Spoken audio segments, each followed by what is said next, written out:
जय श्री महाकाल. मित्रांनो, तुम्हा सर्वांना राम राम. आज सकाळची सुरुवात अशी झाली. सकाळी उठले तर बघा हा कसरतच करायला लागले. एका दिवसातच फिट होतो म्हणत होता. यांची कसरत वगैरे झाली. नंतर म्हटलं चला स्वयंपाक करून घ्यावं. तर आज आम्ही बनवलं तर चुलीवरचा स्वयंपाक. चुलीवरचा स्वयंपाक तर टेस्टीच वाटते.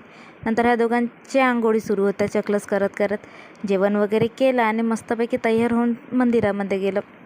हा मंदिर एकदम जंगलाच्या मधोमध्ये आहे. तर जेव्हा पावसाळा वगैरे राहते तेव्हा तर ग्रीनच होते न वाघ पण येते म्हणते बाबा इथे, म्हणून दर्शन वगैरे घेतले. तर हे लोक बघा फोटोशूट करायला लागले. मग मी म्हटलं चला मी पण हा खतरो के खिलाडीच्या एरिया पार करून घेते. तो पार केला. नंतर फोटो वगैरे काढल्या.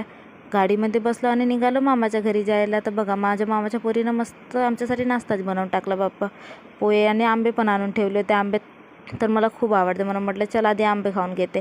आंबे वगैरे खाऊन टाकले आणि आम्ही दुसऱ्या मंदिरात आलो. तो पण जंगलातच होता. इकडे सर्वात जास्त तुम्हाला जंगलच पाहायला भेटेल. इथे पण वाघ येते म्हणत होते म्हणून म्हटलं पटापट पूजा निघालो आणि चला भेटूया पुढच्या ब्लॉगला. राधे राधे.